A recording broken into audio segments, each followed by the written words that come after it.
This is London Real. I am Brian Rose. My guest today is Ben Habib, the politician, businessman, and leader of the new political party, Advance UK.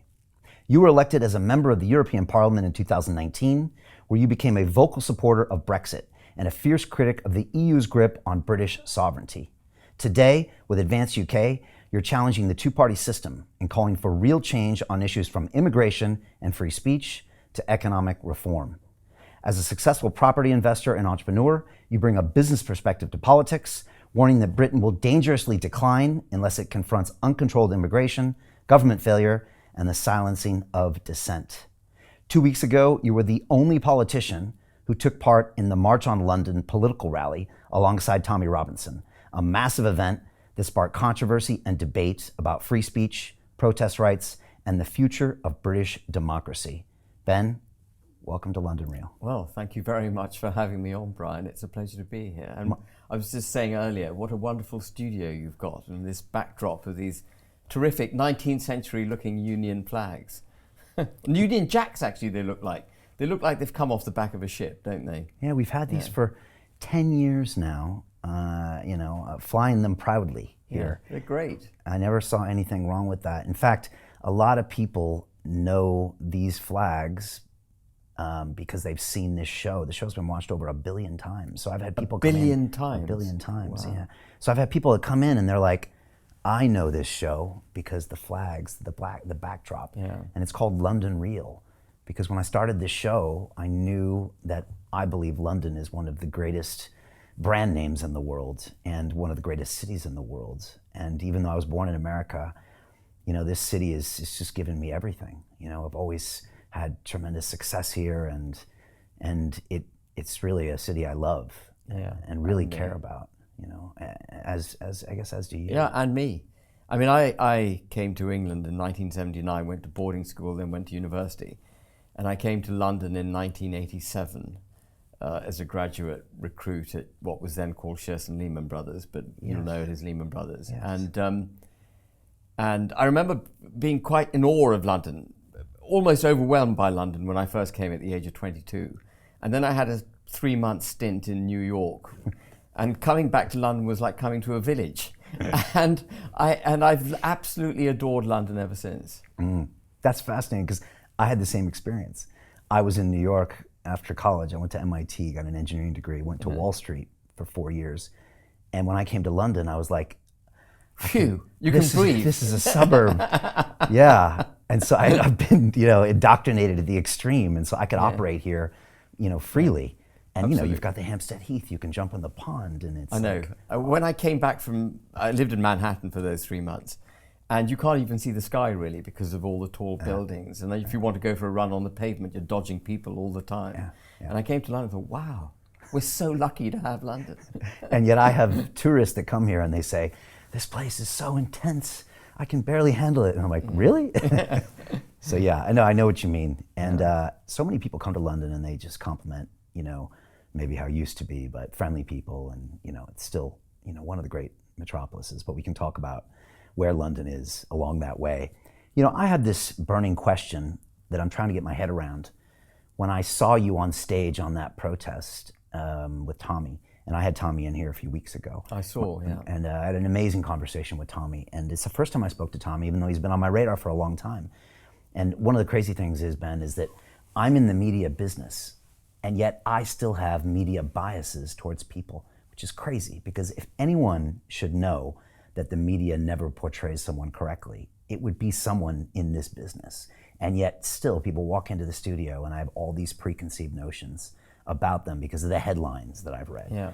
And yet almost always when I sit there and talk to them for a couple hours, and what's that old proverb, walk a mile in a man's shoes, I realize why they're the person that they are.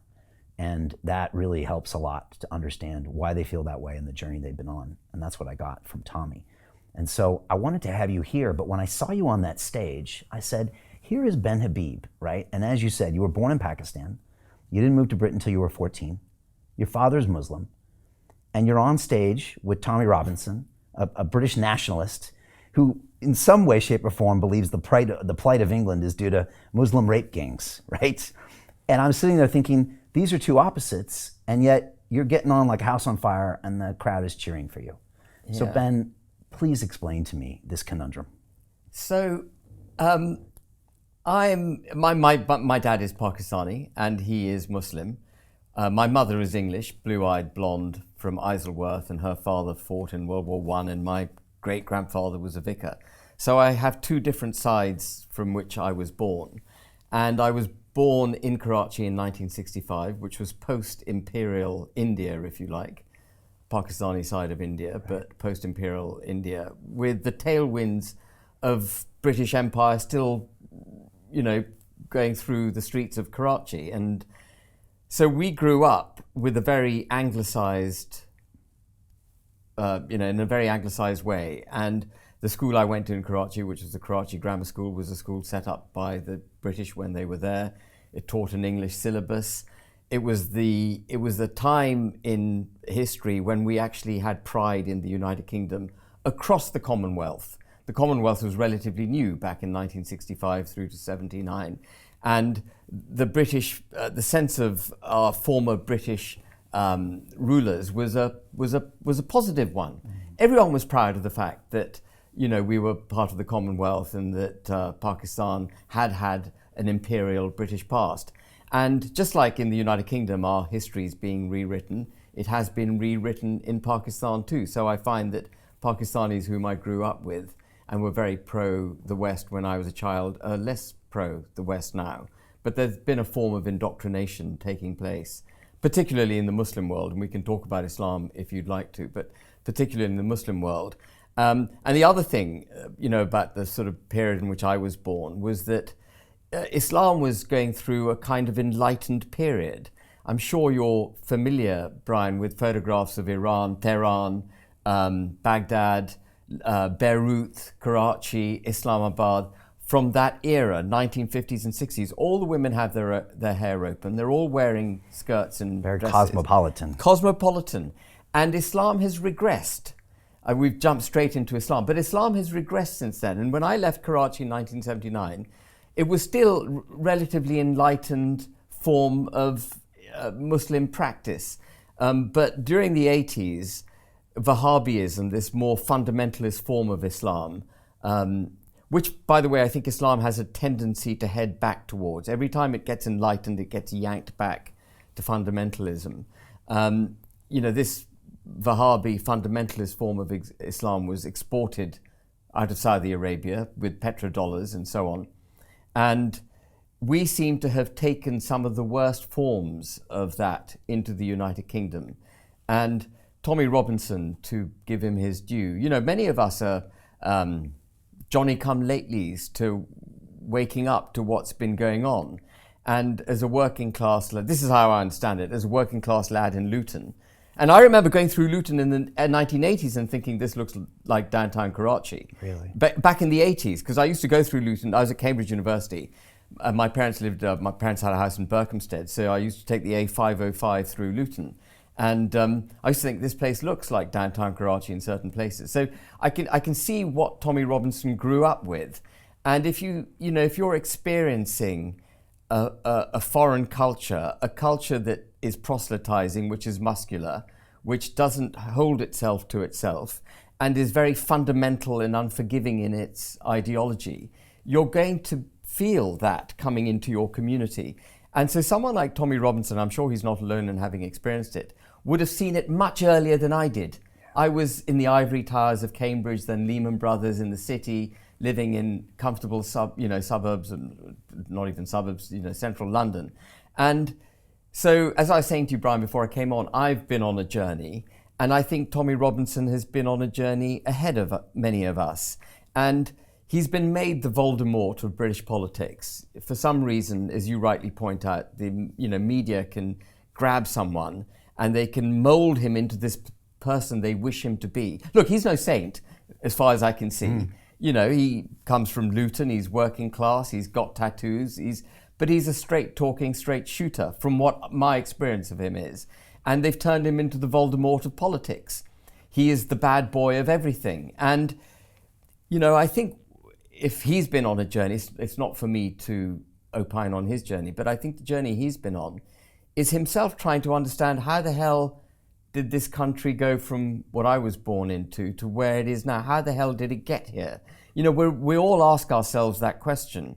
And getting to the answer of that question, by the way, I think is a critically important step, because if you can't answer the question, it manifests itself in anger, and you want to hit out at whatever it is that's caused this. Yeah. But if you can get to the root causes of the problem, and this is where politicians need to really exercise their focus, get to the root causes of these problems, be brave in revealing what the root causes of these problems are. How did the United Kingdom become as it is now, precisely, and therefore what are the solutions?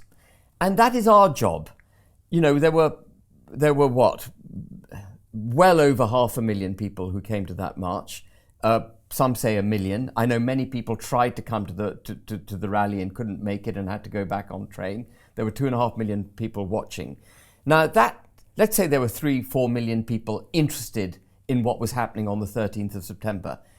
If the politicians' only response to that is, these are a bunch of lunatics who are far right, troublemakers, nationalists, and so on, if that's their reaction, then those people will feel vilified. They'll feel that the political class who should represent them have turned their backs on them. There'll be no route for those people to give effect to the changes they wish to see in the country, democratically and peaceably. And therefore it falls to politicians, and I think it's critical and important, and that's why I spoke at the rally. It falls to politicians to engage, find out what the issues are that's troubling these people, get to the root causes of these problems, reveal those problems, and through revealing them, find the solutions, propose the solutions, and put a proverbial arm of friendship round the people and say, we get it. We are going to sort this out for you. But even after that march, Starmer came out and said, well, this is a bunch of far-right people who've gathered in London and they're hijacking the flag and we've got to reclaim the flag. He doesn't get it. And one thing I wanted to say in my speech on that day, which I didn't say, was that now Parliament, well, in the 1980s, when I first came to London, Parliament had no protection around it. You could literally see all the parliamentary buildings from the road. And then we had the IRA bombs and they put barricades up, and then we started bombing Iraq and doing all sorts of stuff abroad. And so we needed more protections around Parliament. And then I was horrified to go there the other day. I don't know if you've been there recently, but now they've got a 9-foot tall metal fence all the way down the front of Parliament. Really? That is the best optical revelation of how Parliament has now turned its back on the people. Parliament doesn't represent its people. It's sitting separately from its people. And because it sits separately from its people, it feels the need of this massive metal fence. It has literally put a fence in the way of its own obligations. And we must, as politicians, now understand what the hell is going on in this country. And we've got to, and I think this country is facing an existential threat. I think if we don't get a grip of the problems and start resolving them quickly, I think the United Kingdom, Western Europe, Western civilization, I think will cease to exist in the way that you and I remember it through most of our lives. Yeah, I honestly don't see how it reverses at this point unless there is some drastic action. I don't see a Trump of Europe. I don't see anyone that can turn it around. And let's remind ourselves that Trump almost didn't make it, and he maybe could have not been elected.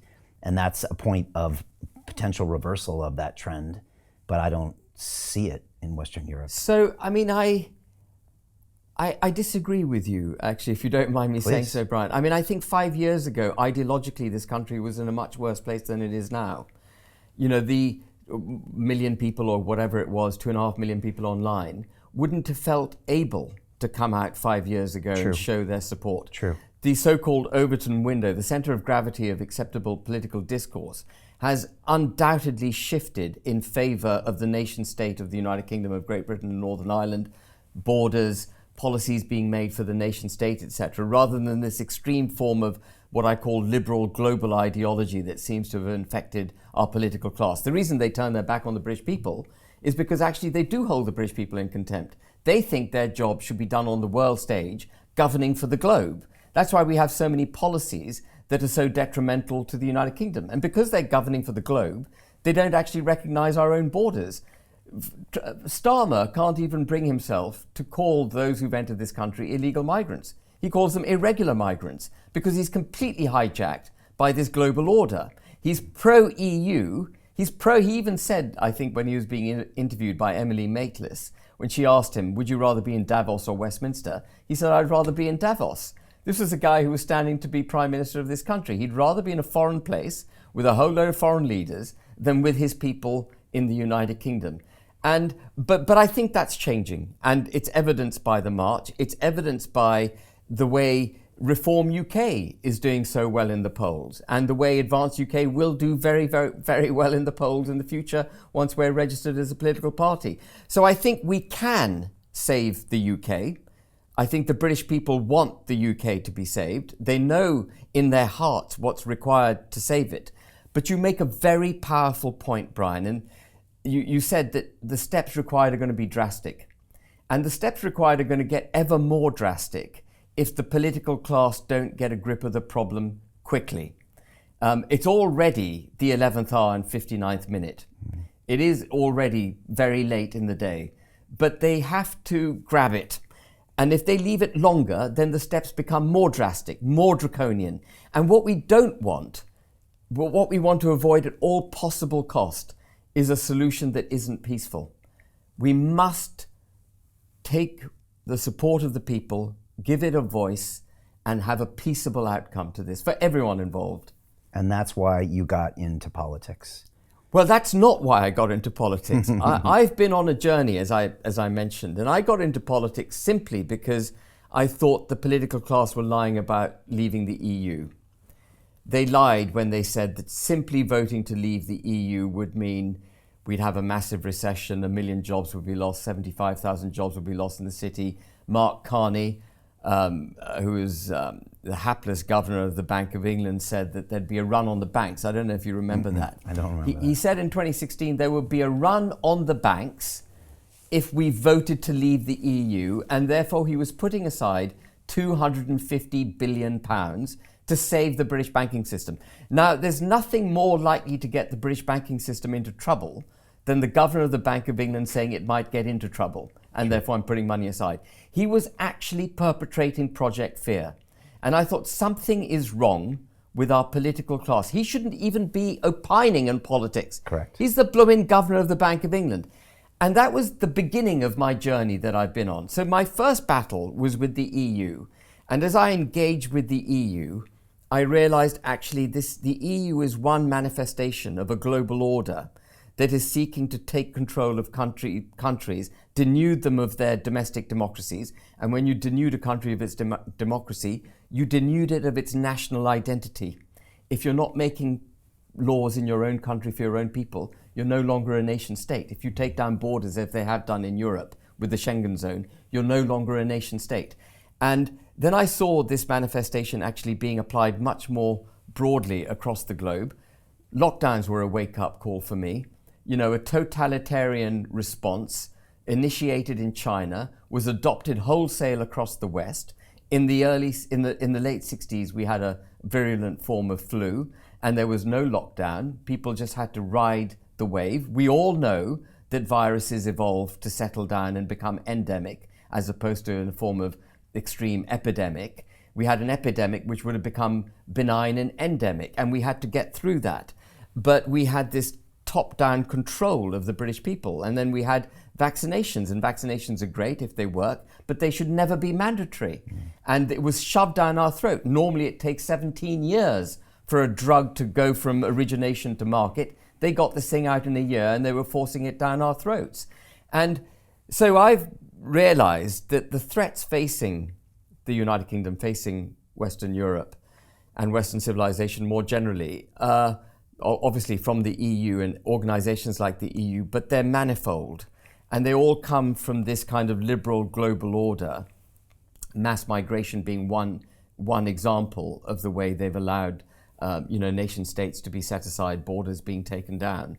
And we need to fight against all of this. We need to reinstitute the nation state.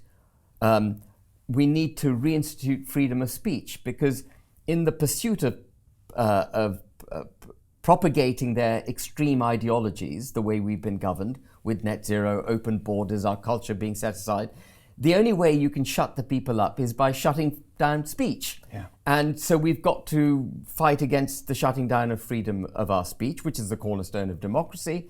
We've got to throw off the shackles of international law so that we can actually do what we need to for our people in this country. And fundamentally, we've got to find again equality before the law. Because having practiced all these extreme policies with mass migration and putting a protective blanket around foreign cultures and setting our own culture aside, we've effectively also undermined our criminal justice system. You know, we will throw the book at white working class people, but we will protect ethnic minorities. And even the Sentencing Council, for example, that guides courts on the kinds of sentences that they should set for particular crimes, was advising our judicial system to treat ethnic minorities more leniently than they treat white people. Why?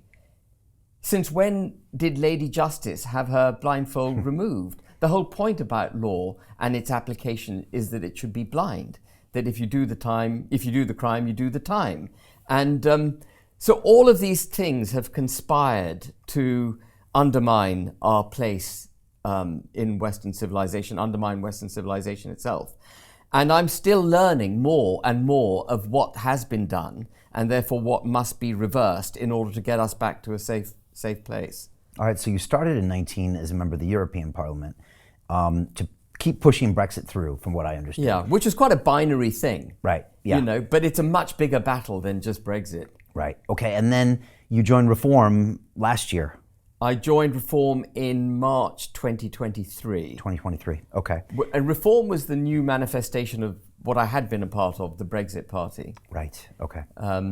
But I was reluctant to join Reform for various reasons, which I can bore you with, but I was reluctant to join. Well, I'll bore you with it. Yeah, and let's talk about Reform. Yeah, what has it done and what hasn't it done? Because otherwise there would be no Advance UK unless Reform had done what you thought it should do. Yeah, exactly right. And so another sort of journey I've been on is that many of the people on our own side of the fence, our side of the debate, who I thought were solid, actually are not solid. And I can't talk about this frankly unless I talk about it frankly. And I had thought Farage had a political philosophy similar to mine, which was nation state first, borders, sovereignty, freedom, etc. What I have discovered over time is that Farage, who is Reform is Farage, he's such a big persona, he is Reform, and constitutionally it's virtually impossible to remove him from Reform. Farage doesn't have a political philosophy. Farage is part of the political class that pursues expediency over principle.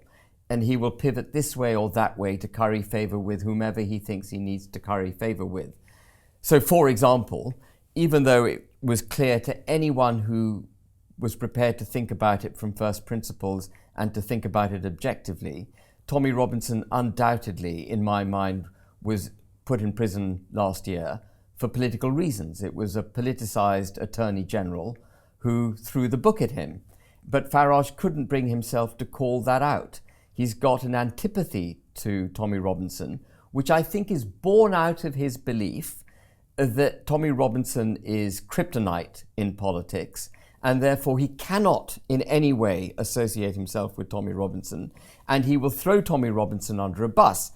But if you're looking for someone to save the United Kingdom from the forces of cancel culture, to promote freedom of speech, then you've got to be brave and look, Tommy Robinson, as I've said before, is no saint, but it was clear that he was put in prison for political reasons.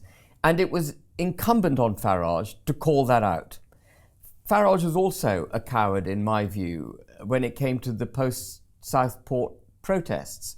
You know, he first was brave and he said that, I think he said something about how the protests were justified. The facts had been hidden and therefore people were protesting. And I completely agree with that. Then they called it the Farage right and he went completely quiet on it. He had a parliamentary position. He could have spoken up in Parliament where he has privilege, where he's protected. He could say what he wanted in Parliament. He didn't say it. Only recently has Reform come out and started banging the drum for Lucy Connolly, who was wrongly incarcerated. They only did it when it became acceptable to do it. They still don't talk about Peter Lynch, for example, who went to prison for the same reasons as Lucy Connolly, but hanged himself. And Farage has moved, for example, from a position last year where he thought talking about mass deportations of illegal migrants would not be acceptable in the political spheres in which he mixes. So he denounced mass deportation. He said it's impossible. When he was asked whether he had an ambition for mass deportations of illegal migrants, he said, no, I don't even have an ambition.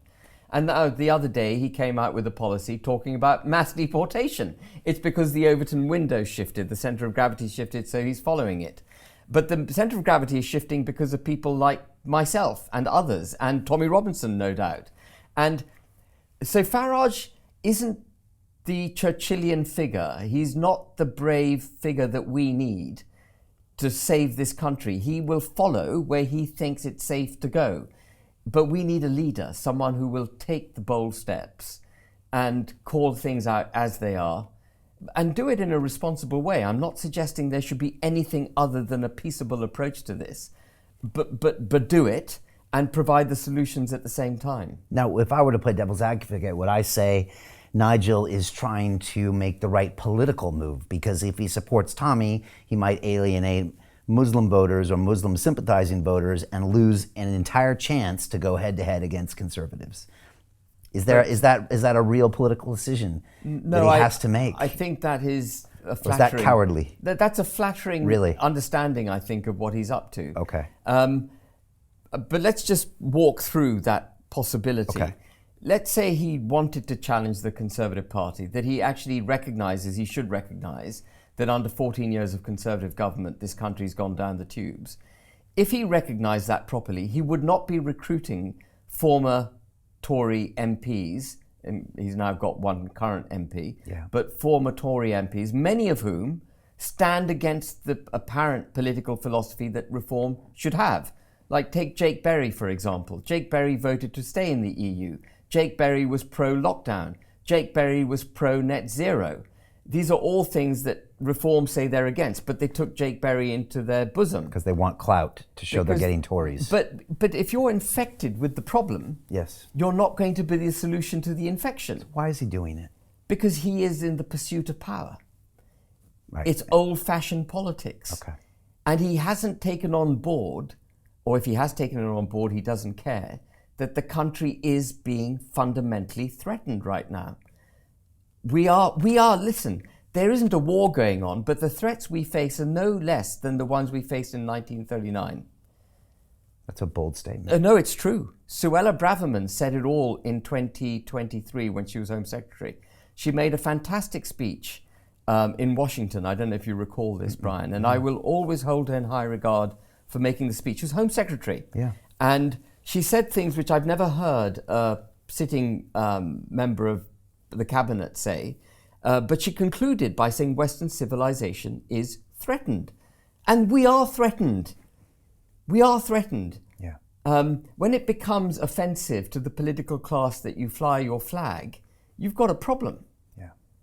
And that's where we are in politics. So Reform is a power grab, is what you're saying, even though Reform is a power grab. Much of their platform is combating some of these things. But you're saying it's lip service, and it's lip service. Okay. The persona of Farage makes you think that that's what he's doing. But if you look in, try and follow what he actually says and does, as political obsessors like I do, you know that he's not there.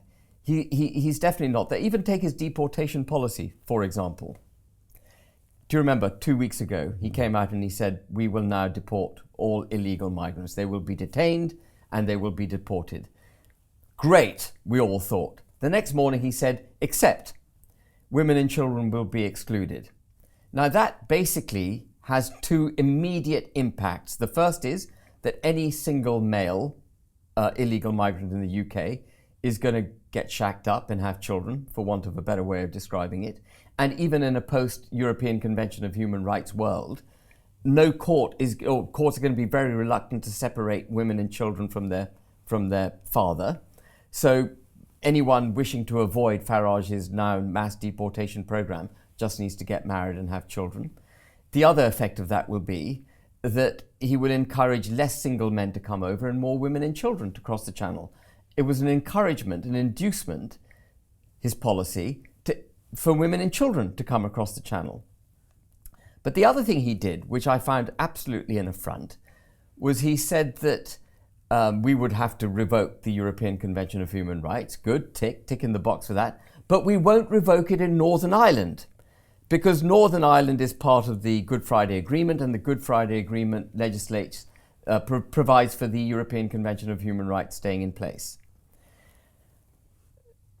Instantly, what he did was basically say that any illegal migrant in the United Kingdom wishing to avoid deportation simply needs to go to Northern Ireland, because we won't be able to deport them from there. So in that one step, he also revealed, Brian, that he doesn't stand for the nation state of Great Britain and Northern Ireland, because he was prepared to throw Northern Ireland under the ECHR bus and export all Great Britain's illegal migrants to Northern Ireland. That is the effect of his policy. So he's either not thinking it through, or he doesn't get it. And I don't think he gets it. I don't think he cares about Northern Ireland. He's also on the record saying a united Ireland is inevitable. So Farage is this way and that way. And I'd like to stop talking about Farage if that's all right. But was it a difficult decision to break away and create your own party? Because now you're taking something that had mass, that had momentum, the Reform Party, and it's, impressive what they built. And now you're going to splinter it, probably the wrong term in Europe, and go another way. Did you have reservations? That's a big decision to make. So I knew a new political force was needed. And if you believe, as I do, that the country is threatened, its existence is threatened, then you have very little option but to do something, even if it's low probability of success. Okay. That's why I ran for mayor. And high risk. I was angry at the way they were treating my city, and I wanted to change it, and I didn't really care about the consequences. Yeah. I'd rather be on my deathbed knowing I tried than lying on my deathbed thinking I didn't try and look at the United Kingdom now. Okay. If I fail, I fail, but I've tried. And initially I thought when a new political force was needed that it was too big a task. In fact, I can reveal it now because I've revealed it a couple of times. I had a conversation with Elon Musk in January. Okay. And Elon Musk said, you need a new political party because reform isn't it. And I said to him that you're right, but I don't think it's possible in British politics. To get reform on the table was massive. To get yet another political force on the table would be virtually impossible. And so I kind of said, no, I don't think it's going to work, Elon. But then Reform sacked Rupert Lowe, you might recall, in March, and that unfolded. And I thought that created the opening for a new political party. And I was actually in discussions with Rupert. Then I DM'd Elon Musk and said, I think you're right. I take back, I was in error. I was in error in January. You were right. I'm going to have a go at putting together a new political party, and I hope you'll be able to support it. And I hope Rupert will be part of it. I wanted Rupert initially to lead it, but for reasons of his own, he doesn't want to. And so here we are with Advance UK. And what I do think is that the political landscape is extremely febrile. The British electorate are searching for something that will save them. I think virtually everyone at that march and the 2.5 million people online know that reform's not the answer. They've already woken up to that, because if reform was the answer, Farage would have been at the UTK rally. He would have spoken to his own people. He didn't speak to his people. So they know that he's not the answer. And I think Advance UK is going to surprise people with how well it does. When did you partner up with Tommy? Is that the right word? What is your relationship with Tommy? Did he know you were creating this party? When he saw you created it, did he reach out and say, I want to support you? So, like many others, I saw Tommy as the Voldemort of politics as well. So, as I say, I've been on a journey. In 2019, 3 weeks into my political career, when I was still quite taken by Nigel Farage. The Brexit Party line was Tommy Robinson is anti-Islam, he's an extremist, we can't associate with UKIP because Tommy Robinson and UKIP are very closely aligned. And people chuck it back at me now. I said in, I think, May 2019 that I couldn't be with UKIP because Tommy Robinson is there. And so I've been on this, my own journey. And I think the political, my calling out his incarceration as a politically motivated imprisonment, I think resonated no doubt with Tommy Robinson. I think he saw at that point that even though I don't need to be an apologist for Tommy Robinson or any other individual in politics. The people I need to be an apologist for are the British people. And Tommy Robinson's incarceration was a manifestation of how this country's gone wrong, and therefore it was worth calling it out because the British people would benefit from me calling that out. And Tommy Robinson could see, I think, at that point, that I was brave enough to identify the issue, or sensible enough to identify the issue, and then brave enough to call it out. And so I think, I came probably on his radar at that point. And then when I set up a new political party, I was in touch with a number of people who he knows, Tommy Robinson knows and I know, and perfectly good people, very brainy people, some superb people who now are on Advanced UK's college, and so, we sort of came to know more of each other through that way. And then Tommy Robinson, who, by the way, does not want to be a politician. He said that publicly and he said that to me privately. But that could change. What? That could change. That could change. Of course, that could change. But he said he joined the party. Then he advocated for the party. And he's one of 35,000 members. But obviously, I'm delighted that he's joined the party, and I'm delighted that he supports the party, as am I that Elon Musk endorses the party. Now, there will be people who don't like either Tommy Robinson or Elon Musk, but what I say to them is it's not about Tommy Robinson or Elon Musk. It's about identifying, as I've said repeatedly in this interview now, it's about identifying the issues which are challenging the United Kingdom, calling them out bravely, and then finding solutions and making the case for those solutions so that the United Kingdom, so the people who are concerned about the United Kingdom have a voice, and so that we can actually settle the UK. Right. You're very principled in that sense. It's absolutely got to be the way. Yeah. Because you've seen the bastardization of that in reform, and that was clearly not okay with you, and that's why you left. It's not okay. So you need to call everything the way the principles are. So if Tommy's being wronged in political persecution, no matter how you feel about him, you have to call that out. You've got to call it out. Right. And maybe there was a time 30 or 40 years ago to be a career politician and go this way and that way, because fundamentally the UK was in a safe place. All you were doing in the political landscape was 1 or 2 degrees of marginal correction required here or there. And the UK could tolerate bad politicians. We're not there now. As I said, the threats facing the country are of a nature that may set us aside, set our existence aside. It may not come through war like it threatened us in 1939, but the threats are very, very significant.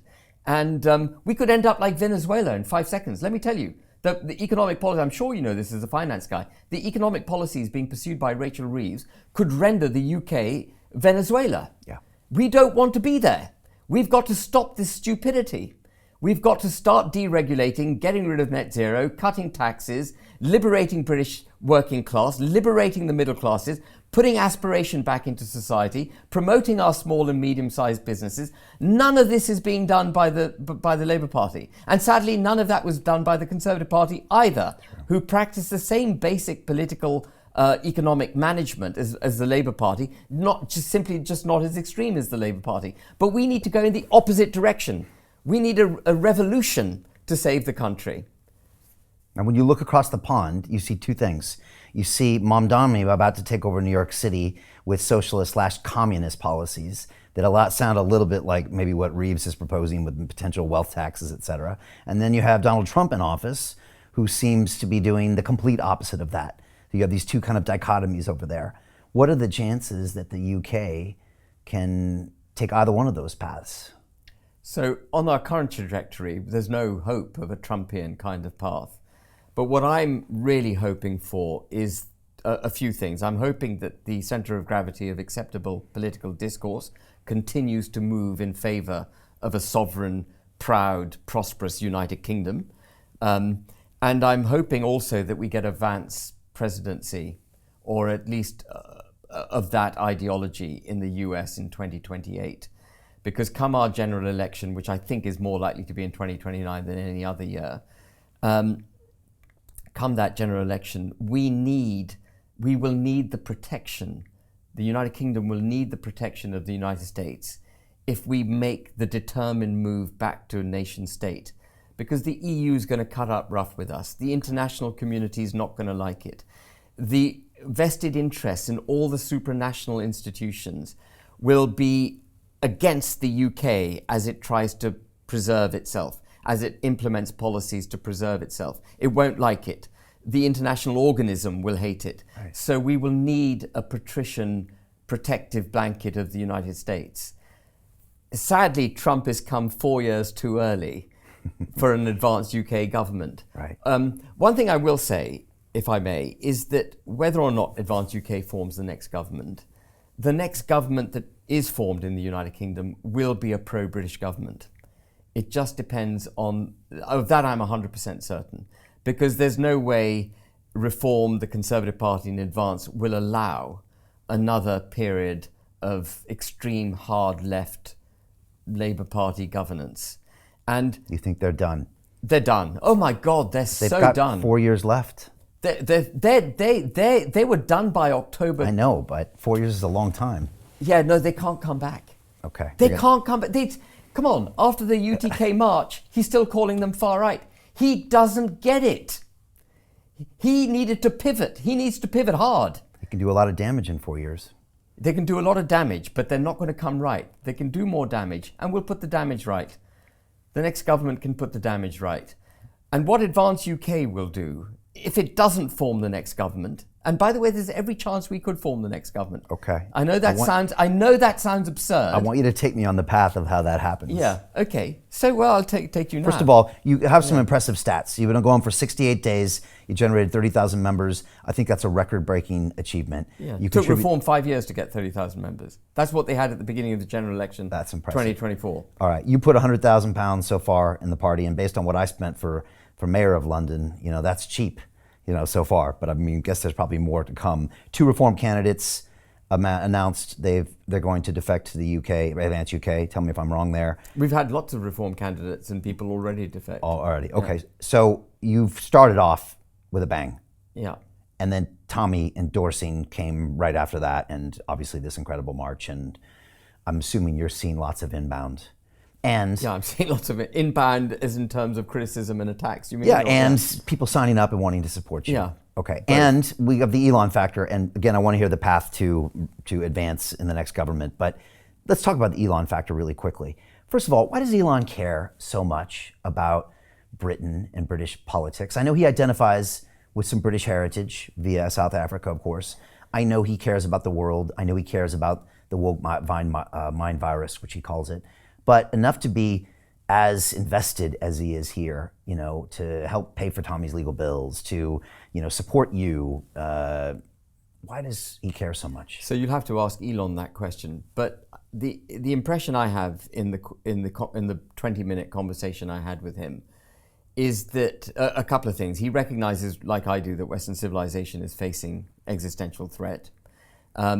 And he has a love of the United Kingdom in a way that I think many millions of people right across the globe have. There is a love of the old UK, the stable UK. Nothing dramatic ever happened in the UK. You could always rely on the United Kingdom to be on the right side of geopolitics. It was basically a force for good. We fought Nazi Germany for 2 years before the Americans even decided to get involved.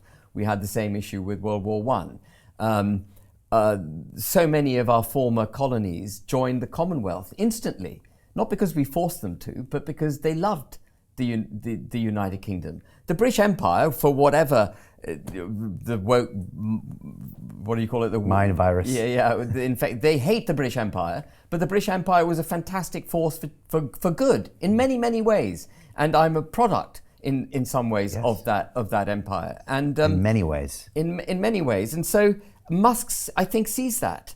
And if you want a stable United States of America, it is very helpful that the mother of modern democracy, the United Kingdom, this bastion of former stability, finds itself again. We need the UK back.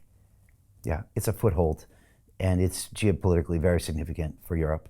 And the Americans, deep down inside, probably on a subconscious level, feel the same way about the British Empire. They might not know it. They don't know what the Commonwealth is. Yeah. But when they see Britain falter, something inside them knows that we are linked. Yeah, they strayed a little bit at Yes. the beginning of the 19th century, siding with the French against us. But, I mean, they could still be a British colony if they chose. True. I thought I'd be happy to take them back. I don't know if that's going to work. We'll see if Trump says that. That's a joke, by the Yes, way. I know. And so, all right, and how important has Elon's liberation of X been as well? Because I Tommy think talked it's about that huge. as well. And People say to me, do you want Elon's money? And I would never ask Elon for money. I think that would be churlish and wrong. If he offered it, of course, we would look at it. But the endorsement is massive. There are 536 million people on X. 225 million of them follow Elon. Yeah. So if he retweets or reposts rather something that I've posted, couple of hundred million people have seen it. Yeah. That's huge. Yeah. And without him, we might not even be having these conversations. And I know this because we were taken off of all the social platforms. And if it wasn't for X, you would not see Google recently, saying they're going to reverse accounts. You wouldn't see Zuckerberg of Facebook taking out the fact checkers a year ago. You wouldn't see any of that without what Elon did with X. We would be in a pretty dark place for freedom of speech, I believe. I don't think we wouldn't have a Trump presidency if he hadn't taken over X. I think it's been a relief. It's been a valve for nation states across Western civilization to find themselves back. And so I'm obviously thrilled to have his support. And I'm pleased that he sees that Advance UK is not weak sauce. That's what he called Farage, weak sauce. Yeah. Why didn't he like Farage? He got the same vibe that you did? He must have done. Okay, He basically must have same done. thing. But let me just take you on the journey why Advance UK stands a really good chance. Show me. Because I haven't taken you on You that got 4 journey. years. How do you get there? So when I joined Reform, we were polling at 6%. Reform was polling at 6% in March 2023. Okay. By the general election, we were polling at 16%. We took it 10% up in the polls in a year. Okay. Yeah, the British people are looking. And the British people now are also seeing reform is not the answer. There have been many polls where they have none of the above as one of the options. And even in polls where reform is featured alongside none of the above is the majority vote. People recognize that there's an issue.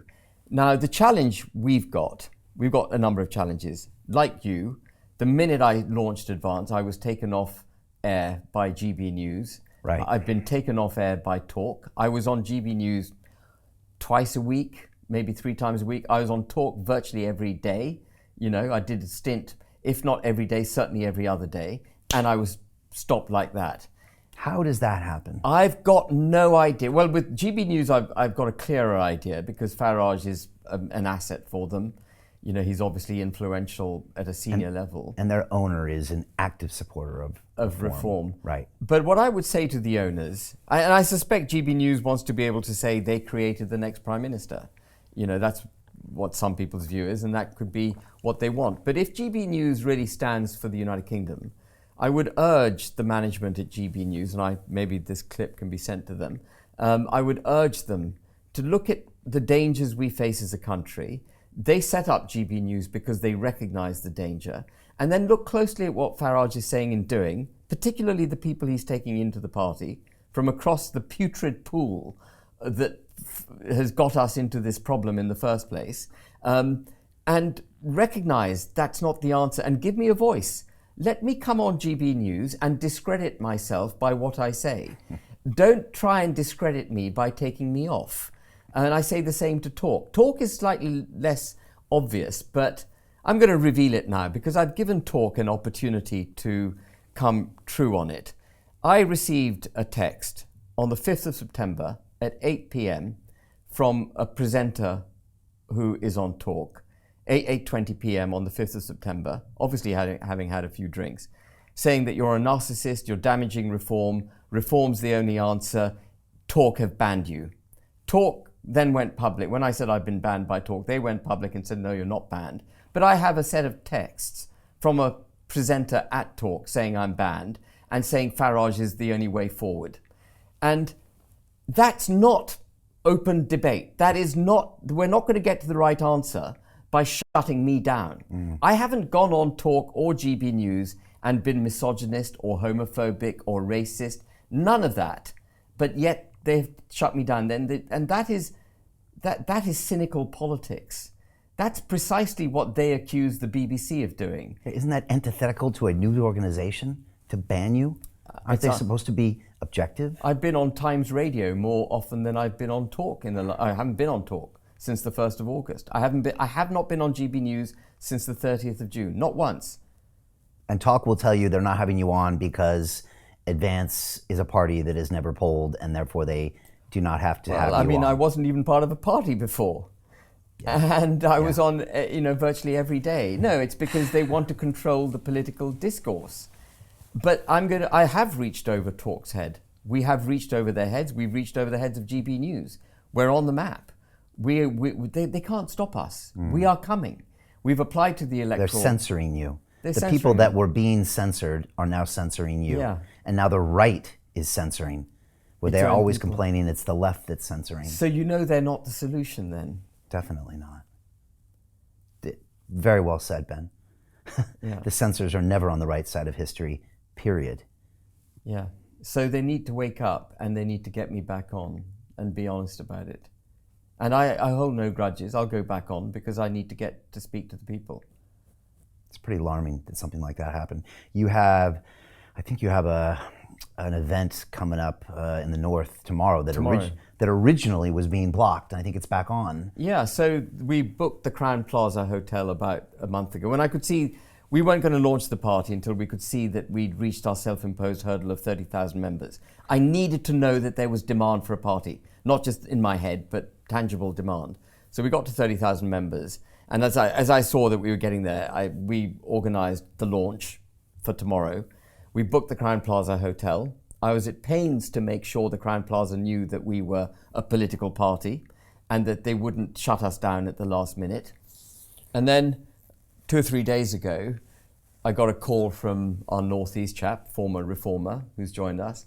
And he said, he just had a call from Crowne Plaza and they've cancelled. And we paid up front. We paid everything. We'd put it in writing. We directed them to our website, check us out, etc. They cancelled. And I thought, oh God, what's happened? And so I called the manager at the Crowne Plaza Hotel. And I was about to give him, the best of my my anger. The Habib treatment. The Habib sort of upset treatment. But he spoke and I let him speak. And he was shaken. His voice was broken. And he had threat after threat after threat. And he said, look, I just can't do it. Like an anonymous threat? Or no, people had been calling him up and saying, we're going to, do this and do that. And reform people. I don't know who it was. And he said, I just can't do it. And I believed him because you know how you can sense in someone's voice that he was troubled. And so I don't blame the Crowne Plaza, but I do blame the people who threatened the Crowne Plaza Hotel. And I do blame people like Kim McGuinness, who's the Labour mayor of Northeast, and Labour councillors, who then went on air saying Crowne Plaza were right to cancel the event on health and safety grounds. They didn't explain that the health and safety grounds were because Crowne Plaza had been physically threatened. They just said, and again they used the Voldemort Tommy Robinson line, Tommy Robinson's party has been cancelled on health and safety grounds, as if we are creating health and safety issues. We're not the ones creating the health and safety issues, it's those threatening. But we rang around a lot on social media, not social media, we rang all the venues in Newcastle, right. And we eventually got a venue. Okay. And so brave people who are prepared to put free speech in front of perhaps their own commercial interests. And we've paid up, and they have assured us that we will be welcome tomorrow, and we're going tomorrow, and I will be in Newcastle tomorrow. And I hope we will have, as I said in a post when we secured the booking, I go with just peace and love in my heart. That's what politics, someone posted back at me, he said, what do you mean peace and love? Well, isn't politics about peace and love? Ultimately, that's what we want to deliver, isn't it? Prosperity, peace and love. If you've done your job, that's what you want to deliver. So I go to Newcastle with love in my heart for the Geordies, with love in my heart for the North East, with love in my heart for the British people. And I will make my case to my membership tomorrow, of which I think over 400 are turning up, notwithstanding the shutdown. I've been inundated with emails and texts of support. And we will talk boldly as our party. And if someone wishes to attack us, we will not respond. And if they wish to damage us and physically impair us or kill us, go ahead, do it. You'll make Advance UK. You're channeling Gandhi there. Well, I'm not going to respond physically. I'm going to go, as I say, in peace. If they wish to be violent, on their heads be it. I don't think a politician has ever said the words peace and love in the same sentence before in British history. Isn't that right? But you're right. I guess that is what politics is about. Isn't it about that? Giving people that feeling of safety and peace. Yeah, and we all get angry. Yeah. We all are in politics because we're angry, but we're angry because peace and love is not being delivered. Correct. And so, that's what our mission is. I would have never expected you to say that.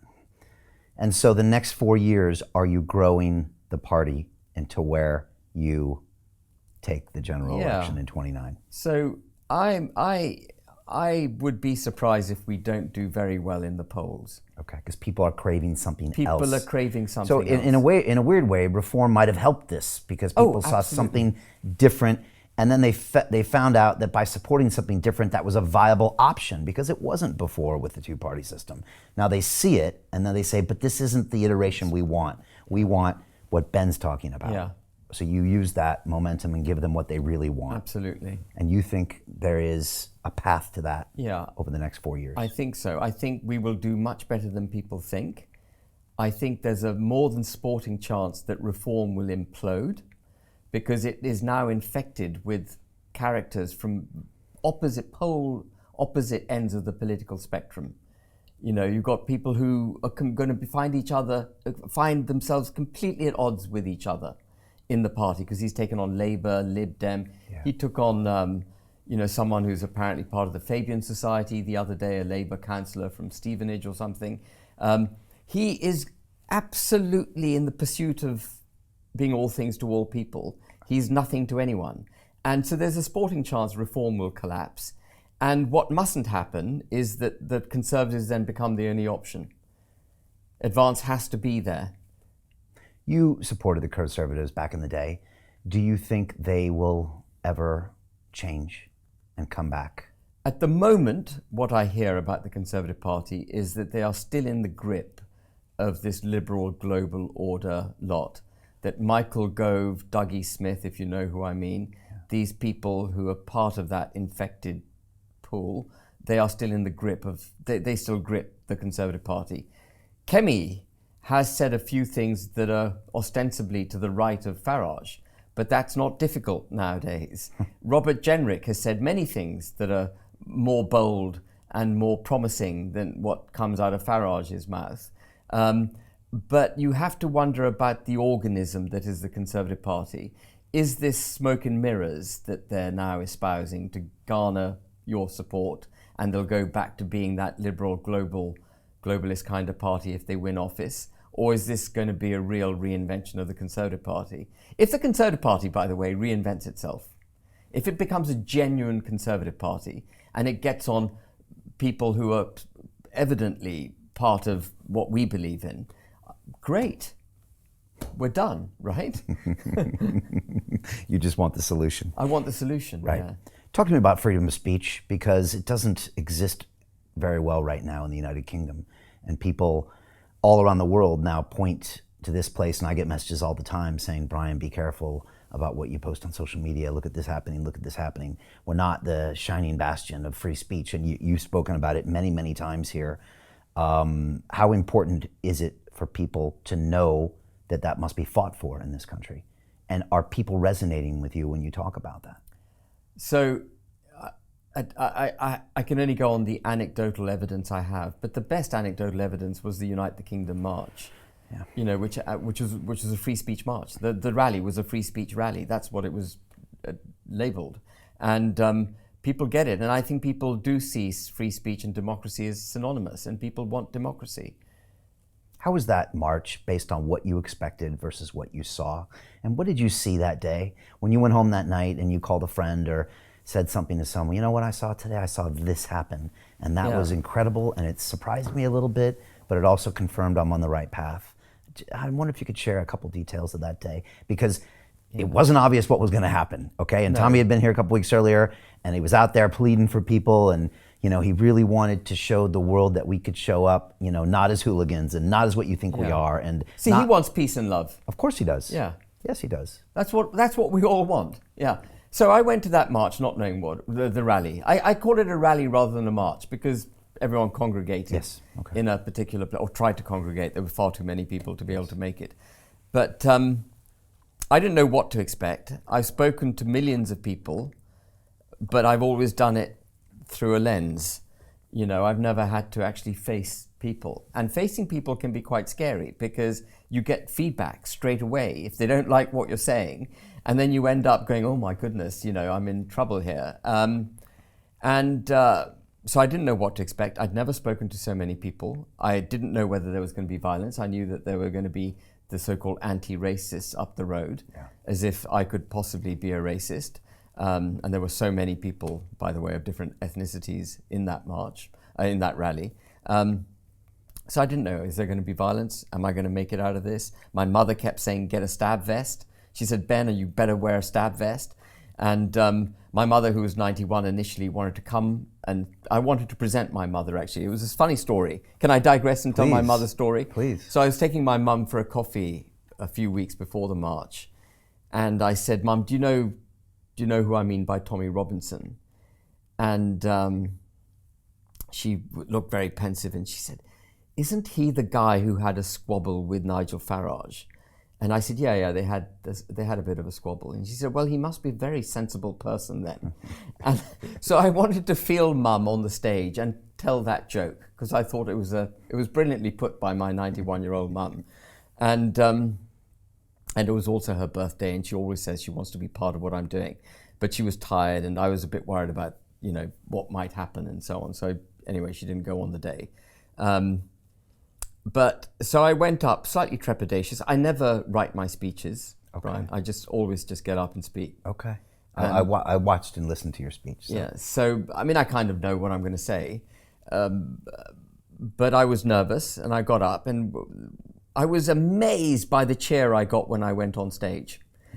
And at that point, I was settled. It's a bit like, have you ever boxed or done any combat? Yeah. Yes. So before you go in the ring, you've got butterflies in your stomach. The minute you're in the ring, you're just on, right? Yes. And so once I was on the stage, I got the roar of the crowd. And I was just at peace with myself, at peace with the people. And I spoke from the heart and said it as I saw it. And there was a moment of levity when people on my left interrupted. They wouldn't let me speak they wanted to say Keir Starmer's a wanker. Yes, and you addressed that, yeah. And I looked at them and I thought, and they wouldn't stop. So I thought, well, let's get it out of our system. And I went with it and I said, come on, let's get it out of our system. Keir Starmer is. And, I think that went down quite well. Yes. Though I've received some criticism for it. But I'll tell you what was really interesting after the march, after the rally. I got calls from friends of mine in Pakistan who said, Ben, I'm impressed with what you're doing. I said, you're not upset with me? You're not upset with, me being on stage with Tommy Robinson? He says, no.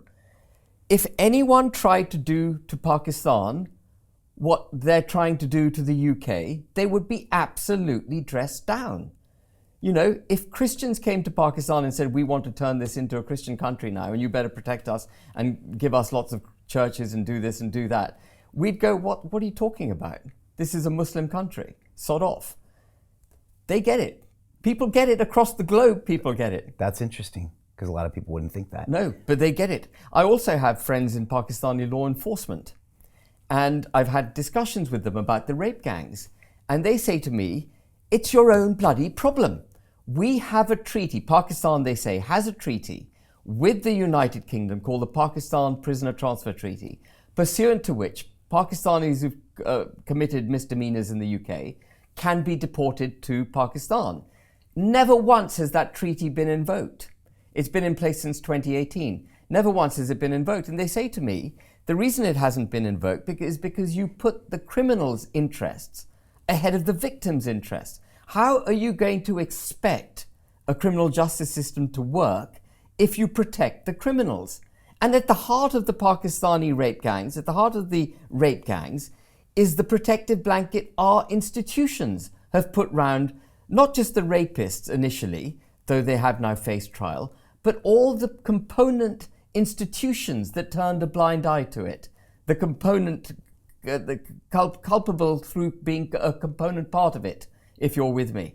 You know, the police, social services, local community centres, orphanages, where some of these, I don't know if you call them orphanages, but where children who have without parents, right, you know, are being cared for. They were being prostituted out of these homes. Wow. By the people who were in charge of their care. Charges haven't been brought. We have a criminal justice system that favours the criminals. So how are we going to protect our victims? These underage white girls were thrown under a bus. And Pakistani law enforcement sees that. Our own law enforcement doesn't see it. So when they see me speaking for the United Kingdom at the United Kingdom March, they get it. I spent time in the Emirates, and my friends there say, Brian, Islam's not the problem because Islam works here. And so they get upset when people point the finger at Islam, and they say that's the problem in Britain. But that's not really what you're saying. So you're no, saying there are two. I think there are two. The United Arab Emirates, for example, recognizes the challenges Islam poses.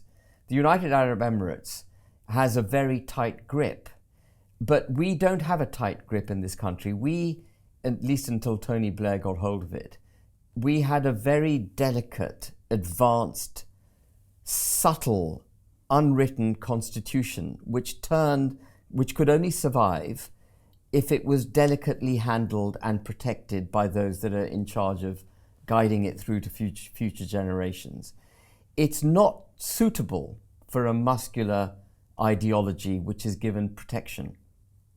And the form of Islam, I'm afraid, that is practiced in the United Kingdom, significantly practiced, I'm not saying wholly practiced, but significantly practiced, is of a very fundamentalist Wahhabi form of Islam, if you know what I mean.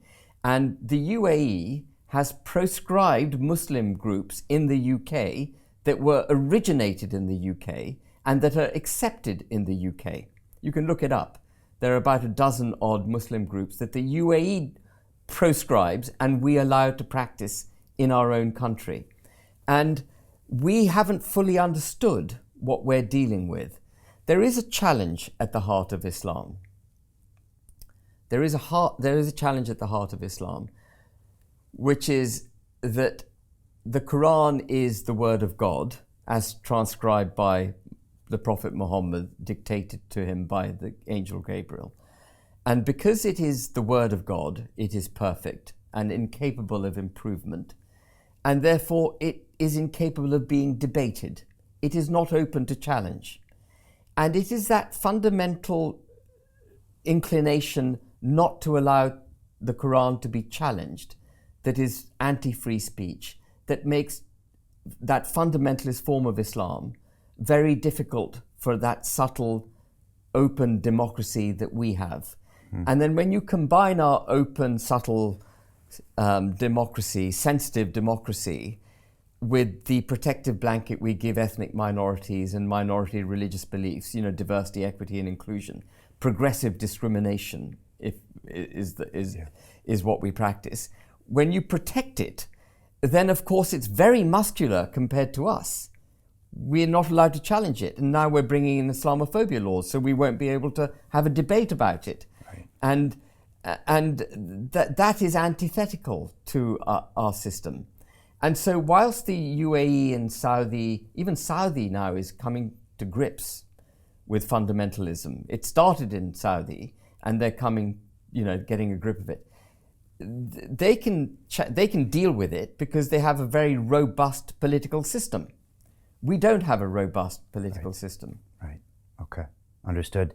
And so to move forward and do everything you want to do, what do you do about these second and third generation, very dominant Muslim communities throughout? How do you integrate them? Because you have to do that ultimately, right? The immigrants maybe you can throw out and the people on the boats you can send back, and the DEI you can reverse, maybe a la Trump, and try to push back. Yeah. What do you do with the people that are not integrating, or some of the accusations you make of some of those communities? How is that way forward? So we have to make it clear, and reinforce the Christian constitutional framework of the United Kingdom. Starmer wants to remove the bishops from the House of Lords. You might be aware of that. He wants to remove the bishops because he wants to he wants this country to cease to be a Christian country. He wants this to be a multi-faith country, multiculturalism. That's what he buys into. Because he doesn't buy into the nation state, the history of this country and so on. He's part of that global order. The easiest way to give effect to the global order is to embrace mass migration and multiculturalism, because it does away with a sense of belonging. It does away with a homogeneous, integrated society. Yeah. He likes that. We have to reverse all of that. So we have to repeal the Equalities Act. We have to repeal all the regulations which go around the Equalities Act. We need to repeal the Human Rights Act, which doesn't preserve human rights, but serves to protect criminals and set aside British citizenship. We already had human rights in this country. We've had human rights in this country for longer than any other country in the world. And people's human rights were protected through the entire body of our law. We didn't need a specific act to do it. We don't need the European Convention to do it. We can set all that aside. We need to set all of it aside, go back to where we were in 1996. And we need to make it clear to people who are in this country that if you're here and you're not a British citizen and you don't like our Christian constitution, our Christian roots, and our imperial history, and if you think Winston Churchill was a white supremacist, you're welcome to leave the country. We're not holding you here against your will. But if you are going to be here, then you have to recognize and accept all of that. And I'm afraid the time also has come, Brian, for us to be less shy about who we are. When I grew up, even in the 1980s, and when I went to school from 1979 to 1984 to Rugby in the Midlands, even then we never banged the drum for the country. We took the country for granted. We all had a pride in the Union flag. I've had a pride in that flag all my life. Every time I look at that flag, it does something inside me. And I don't know if it does the same to you, but it does it to me. Maybe the Stars and Stripes do it for you. They both do. Yeah, they both do. And so you know what I mean. Yes. And we just took that for granted. And it was a mistake to take it for granted. And we are now going to have to be more vocal about it. There are some, like Dr. Starkey, who say, no, it's not British to be banging the drum for Britishness.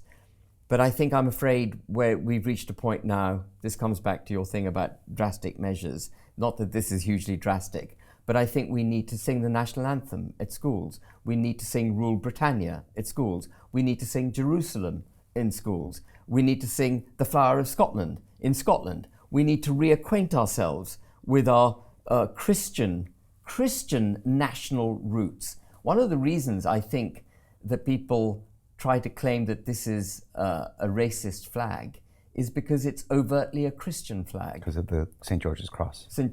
George's Cross, yeah. The saltire of St. Patrick, and the saltire of St. Andrews. Right. They're all our saints. And so people, it's a Christian flag. So if you stand against Christianity, you won't like that flag. It's an affront to you. So we've got to be much more forceful of who we are. And I think we've got to teach correctly that the wealth of this country wasn't as a result of the slave trade, but as a result of us being one of the originators of the agrarian revolution, our being great pioneers, being intrepid in the way that we went across the globe, having a form of law that actually people we visited wished to adopt and has been adopted wholesale across the globe, that we were the significant part of the Industrial Revolution, that we had some of the best scientists. And all of that, by the way, came through freedom of speech, freedom of thought, and the ability to express that freedom of thought. And we will be a lesser society, we'll be economically hollowed out if we lose touch with all of that. So we need to be much more self-confident in our history, in our pride in our nation. And we need to teach that to our children. We need to reverse the long march of the Marxist teachers through our institutions and teach children history the way I was taught it. And that's what Advance is going to do. Advance is going to do all of that. And I don't think it's too late. I really don't think it's too late. I don't think so either. It's close. It's close. It's close. And what I want to avoid, what we must avoid, is leaving it so late that the measures become drastic. Right. Too drastic. We want to do it through peace and love. Right, so violence doesn't come in. Yeah, I don't want violence. No one benefits from violence. Then the danger there, Brian, is that the means will defeat the end. You will never be able to find that wonderful settled place that was the United Kingdom if you use violence to try and get there. Okay. But when 1 million people are ignored when they march by the politicians, then if they continue to ignore that, then that does result in some type of violence. It may. And that's why you need to listen, you need to give them a voice. You do. You need to find out. I think you said that when you first came here. It's like they have a democratic mandate. If people show up in that way, in that force, by a definition, they have a democratic mandate. And you're right. You have to listen to those people because that's a significant portion of your voters. Absolutely. And when you ignore them, you're just asking for trouble. You're asking for trouble. Right. And then you will have to build a 9-foot tall metal fence outside Parliament. Yeah. You're kicking the can down the road. And one of my mentors once said there's never an easy time to make a hard decision. Right. And they're just ignoring because it's not convenient to talk about these things right now. They need to get a grip quickly. Okay. And you will promote the flag. And the flag is now being flown everywhere. Which is great. Yeah. That's great because it's people believing in this country again and believing in the values that makes this place British. You know, Starmer said he had to reclaim the flag from the far right. The flag has never been far right. The flag belongs to the British people. Or the English people if it's St. George. It's never been far. The flag cannot be divisive. How can our flag be divisive? I'm with you. It's just another thing that is weaponized by the left. They can almost weaponize anything, and then they chose something not as benign, but as something that would seem as obviously, representing us as a flag. Yeah. You know, our national anthem is a Christian hymn. God Save the King. It's Christian. We've got to get a grip and remind ourselves who we are. We have 4 more years of labor. Today, Mr. Starmer asked for mandatory digital IDs. There's a playbook here of this globalist playbook you're talking about, and they're executing it almost step by step. What do people do? We're going to revoke all of that. Okay. Every single thing. I'm going to say this again and again and again between now and 2029 so that everyone is on notice. If Advance UK forms a government or is part of a government, we will revoke everything that Starmer has done. Indeed, our aim is to revoke everything that any government's done since 1997. Okay. Pretty much. Okay. And do we have to resist it in the meantime? Because it's hard to undo digital ID, isn't it? You can undo. We're going to undo this. Okay. We're going to undo this stuff. Okay. What do you make of Trump? You obviously said it's important that we have that party in the White House around 29 because that special relationship is important to maybe get Britain right. I mean, Biden was terrible for us because he gave cover for all this crap that's going on. And he did no favors for the UK. He did no favors. He threw Northern Ireland under a bus. Right. You know, he bought that narrative, or he perpetrated the narrative that there would be violence on the island of Ireland if the United Kingdom was whole. That we had to divide ourselves by putting a border down the Irish Sea to prevent violence. Well, that is giving in to the threat of violence again. I go to Newcastle in peace, but I'm not going to give in to the threat of violence. I go there because they're threatening me, and I'm going there because I was going to go there. But they're not going to stop me from going there because of the threat of violence. And we gave in to the threat of violence when we put a border down the Irish Sea. That's how far we've fallen. You know, the United Kingdom technically doesn't even exist at the moment. There is a border down the Irish Sea. The Acts of Union, Article 6 of the Acts of Union, which state clearly that every part of the United Kingdom must be on an equal footing with every other part of the United Kingdom and free to trade with every other part of the United Kingdom in an equal way.